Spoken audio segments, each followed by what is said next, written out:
Hello everyone welcome to Devanjali cooking सांग माने आज आम माछर गोटे बहुत बढ़िया रेसिपी देखा। आज आम होटेल स्टाइल रे बनैबा शाही माछ झोल। बहुत ही टेस्टी रेसिपी सांग माने मो हजबैंड बहुत पसंद ये रेसिपीटा आपण मान सहित भाविली कि शेयर कर दिए। बहुत ही बढ़िया लगी थाए।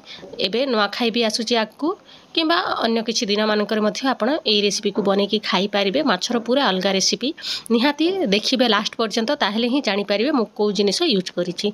तेबे चलो आरंभ करिबा। प्रथमे माछ को मैरिनेट करि नबा।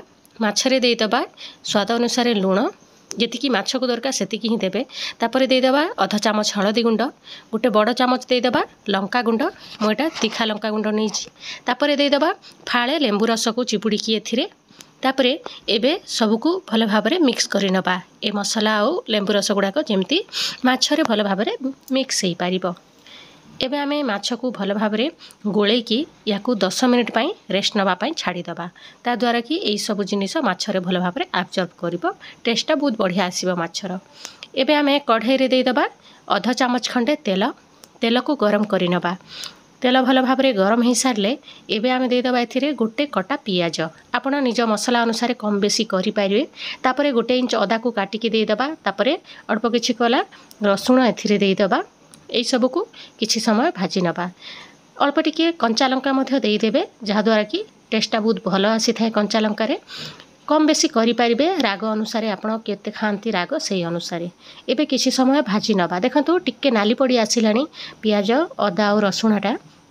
एही समय रे आमे एबे दे दबा गोटे बड़ कटा टमाटो। एबे याकू मध्य सिझिबा पई छाड़ी दबा।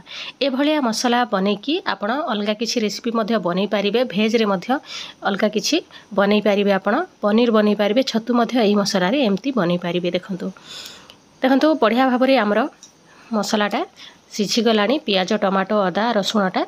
एबे आमे अल्प टिके काजू एथिरे दे दबा। काजू जदि नाही ताहले आपण चीना बादाम मध्य अल्प टिके देई पारिबे।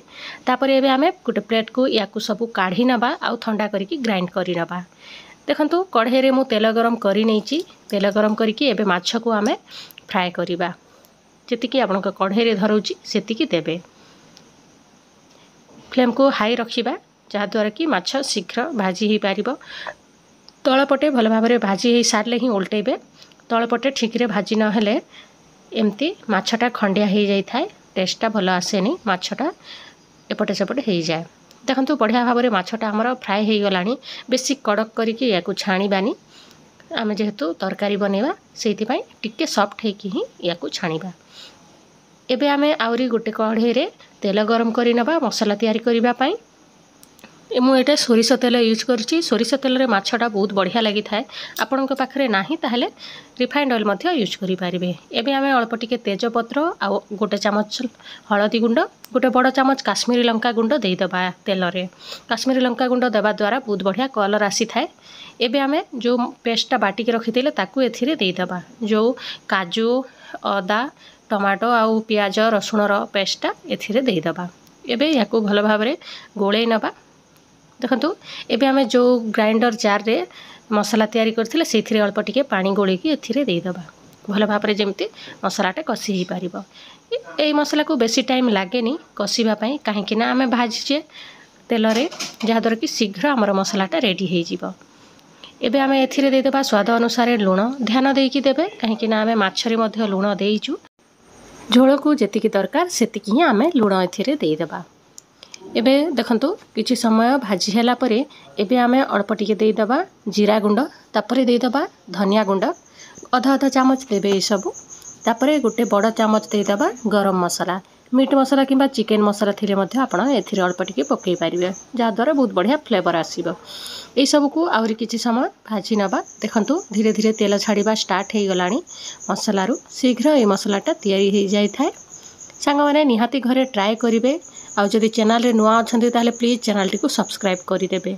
एबे आमे दे दबा अल्प टिके कसुरी मेथी जदि घरे अछि पकेइबे देबा द्वारा बहुत ही बढ़िया टेस्ट आसी थाए। तापरे जो क्षीर रे सर आसी थाए जो क्रीमटा ऊपर सेटा को मु अल्प टिके देइछि। बहुत बढ़िया फ्लेवर आसी थाए। निहाती पकेइबे अल्प टिके जदि अछि नहले अल्प टिके घिया मध्य आपण एथिरे देई पारिबे।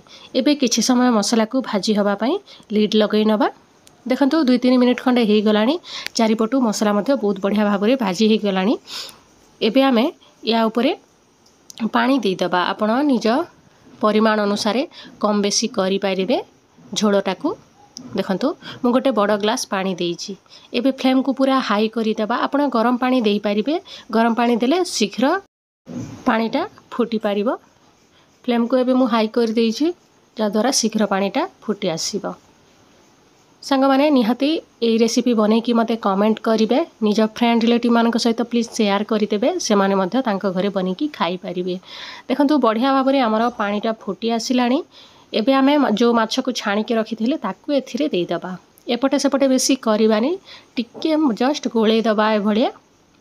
देखंतु एबे आमे लास्ट को देई दबा घर तयारी गरम मसाला। एटा मु निजे घरे तयारी करिछि। आपनक सहित मध्य शेयर करिवि जदि आपण माने इंटरेस्टेड। एबे लास्ट को देई दबा अल्प टिके धनिया पत्र। एई मसला रे मु बहुत सारा जिनिस यूज करिछि। आ एई मसला अल्प टिके देई देले टेस्टटा बहुत बढ़िया आसी थाए। डालमा किंबा तरकारी रे भजारे मध्य एई मसला को आपण पकई पारिबे। देखिले ना 2 मिनिट परे आमे लिड लगै कि देखि दबा। एबे हमर माछटा पूरा संपूर्ण भाव में रेडी हो जाइछि। एपटे सेपटे बेसी गोला गोली करिबेनी नहले माछटा भांगी जिवो। सांग माने देखिला ना केते सहजरे हमर शाही माछ झोलटा तयारी हो गला। निहाती घरे बनैबे। देखा हबो नेक्स्ट वीडियो रे आ गोटे नुवा रेसिपी सहित। Thank you for watching.